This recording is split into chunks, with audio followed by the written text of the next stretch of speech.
టాలీవుడ్ సినీ పరిశ్రమలో కొద్ది రోజులుగా వినిపించిన వదంతులకు తెరదించుతూ స్టార్ హీరోయిన్ సమంత రెండవ పెళ్లి చేసుకుంది. ది ఫ్యామిలీ మ్యాన్ సిరీస్ దర్శకుడు నిర్మాత అయిన రాజ్ నిడిమోరును ఆమె వివాహం చేసుకుంది.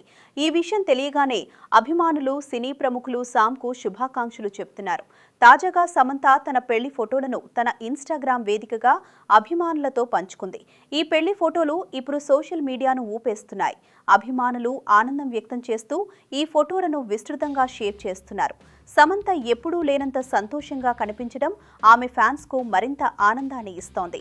విశ్వసనీయ వర్గాలు అందించిన సమాచారం ప్రకారం సమంత, రాజ్ నిడిమోరు వివాహం కోయంబత్తూరులోని ఈషా యోగా సెంటర్లో అత్యంత సన్నిహితుల మధ్య జరిగింది. లింగ భైరవి ఆలయంలో ఈ వేడుక జరిగింది. ఈ వివాహానికి కేవలం 30 మంది అతిథులు మాత్రమే హాజరయ్యారు. సమంత వివాహ వేడుకకు ఎరుపు రంగు చీర ధరించి సంప్రదాయ పద్ధతిలో కనిపించింది. పెళ్లి ఫోటోలు చూస్తే ఆ వేడుక ఎంత ప్రశాంతంగా, అందంగా జరిగిందో అర్థమవుతోంది.